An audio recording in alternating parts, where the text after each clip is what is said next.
At ito na nga mga kadyayang, it's tikiman time. So, ayan. Titikman na natin niluto kong adobong sitaw. So, ayan. Adobong kalamansi. Nilagay sa kanin. Nilagay talaga sa kanin siya kasi ulam. So, ayan, tikman natin. So, hindi lang yung kakainin na pasigay. So, kailangan natin yung pa-sexy. So, ayan, tikman na natin. Kaya tayo mga kadyay. Adobong kalamansi. Kinanong si VP Sara kung buo pa ang Unity, ang kanyang tugon. Gabi mga kadyay masarap. Try nyo na to. Edimiyaw. Masarap na healthy pa.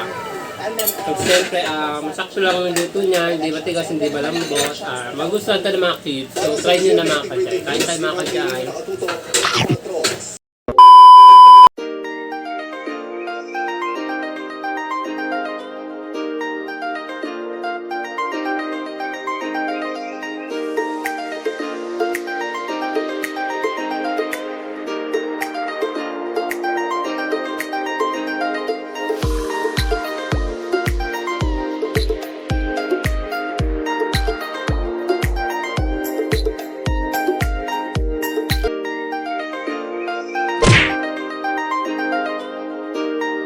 Naira Marquez.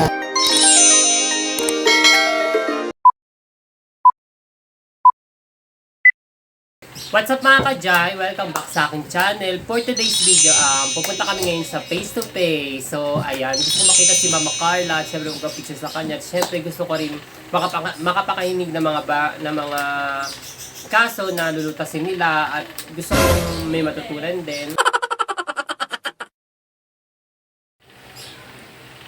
At syempre gusto ko rin matutunan yung mga payo nila Dr. Love ng Trio Tagapayo. At syempre ito si Mama Pinky.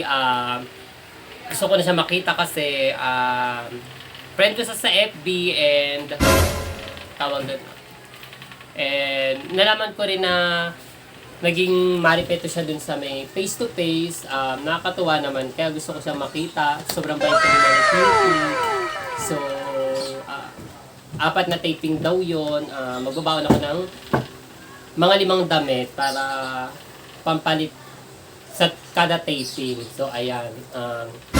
At syempre, di ko kami magutom na may free foods at syempre may allowance. At syempre, balita ko, kumukuha daw sila ng mga tatanungin nila at kapag nasagot mo yon merong giveaway. So, tatry natin. Tatasaga ko na kami. Kasi kada taping yun, isa lang napipili. So, sana mapili tayo. Siyempre mag-aasikaso na ako, maaga kami pupunta dun sa face-to-face. Baka malate pa ako. So, andito na nga ako mga ka-J sa studio ng TV5. At siyempre, excited ako manood ng face-to-face. At siyempre, yan, may mga free foods. At ayan na nga, nakapasok na kami sa loob ng studio ng face-to-face. At siyempre mga ka-J na nga yung mga pangyayari at kaganapan sa face-to-face. At siyempre, hindi natin siya pwedeng videohan kasi nga taping. Sa ngayon, magluluto naman ako ng adobong sitaw. So, first time ko na magluto ng adobong sitaw. So, kaya challenge ako ngayon sa luto. So, syempre, ito yung mga sangkap na gagamitin ko sa pagluluto ng sitaw. So, ayan, may sitaw tayo. Sibuyas, bawang, kalamansi, at syempre, yung suka siya ka, toyo. Adobong kalamansi? Adobong kalamansi. Siyempre para malinam-nam. At siyempre lagyan natin tayo ng pamintang pino. So, siyempre simulan na natin ibain yung sitaw. Siyempre hugasan muna natin para malinis ang ating kakain. So, ayan. Simulan na natin ibain. At syempre mga ka-Jay, unahin ko muna hiwain yung magkabilang dulo ng sitaw. At syempre, ang paghiwa ko sa kanya ay sakto lang sa laki at haba.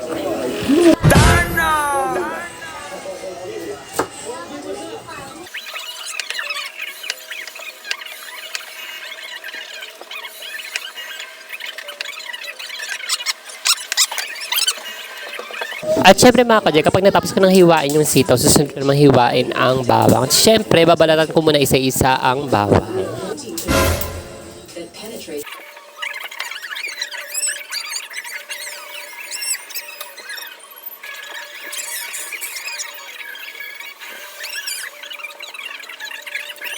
At syempre mga ka-Jay, kapag natapos ko ng balatan ng bawang, susunod naman hiwain ang dulo ng bawang. Syempre medyo matigas siya at di pwedeng ihalo sa pagkain.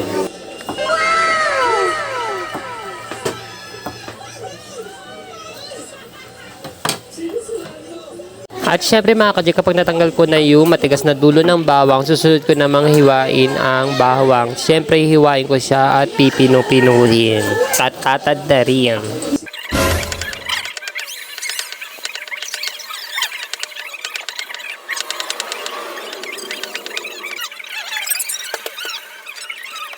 At syempre mga ka-Jay, kapag natapos ko ng hiwain ng bawang, susunod ko namang hiwain ang sibuyas. Syempre hiwain ko lang yung magkabilang dulo at syempre hahatiin ko siya sa dalawa para mas mabilis siyang hiwain at balatan.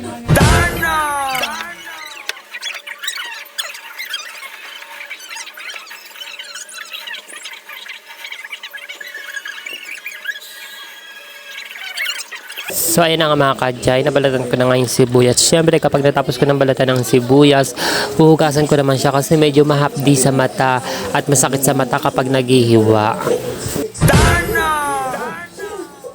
At syempre kapag natapos ko ng hugasan ng sibuyas, saka ko siya hiwa-hiwain. At syempre para hindi siya mahapdi at masakit sa mata kapag hiniwa.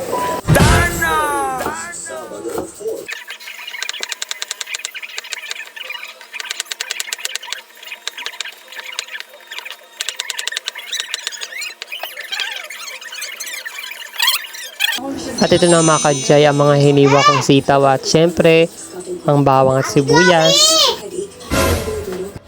At syempre mga ka-Jay, umpisa na nga natin lutuin ang adobong sitaw. So ilalagay ko lang muna yung kawali at hihintay ko lang siyang uminit. At syempre mga ka-Jay, kapag uminit na yung kawali, ilalagay naman natin ang mantika at syempre hintay lang din natin uminit.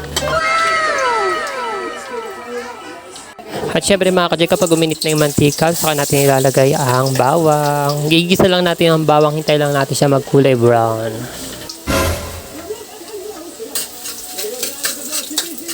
At syempre mga ka-Jay, kapag nagkulay brown na yung bawang, susunod naman ilagay ang sibuyas. Haluin na ng mabuti at syempre hintay lang natin mag-caramelize. At syempre mga ka-Jay, kapag nag-caramelize na yung bawang at sibuyas, susunod ko naman ilagay ang sitaw. So ayan, nataluin lang din ng mabuti.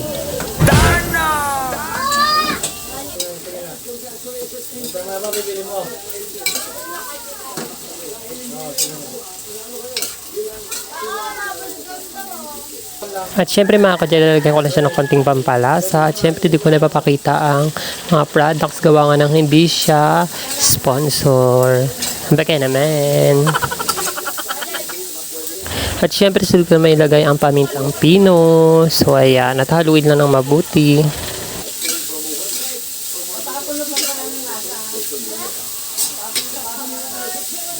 At syempre mga ka-Jay, dahil di pa ako satisfied sa lasa, so dadagdagan ko na siya ng konting seasoning. So ayan, depende naman yan sa inyo, depende sa panglasa nyo kung dadagdagan nyo pa or tama na yung lasa ninyo. Ano yan? Siya nga pala mga ka-Jay, inuna ko lagyan ng seasoning bago ko lagyan ng toyo at suka para kumapit yung lasa sa ating sitaw.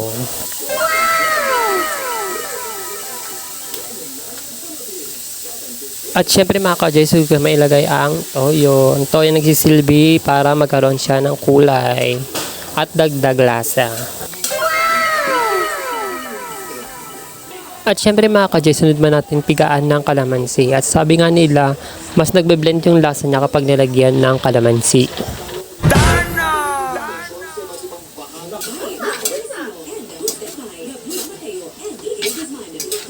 At syempre mga ka-Jay, lagyan natin ng isang basong tubig para lumambot ang ating sitaw.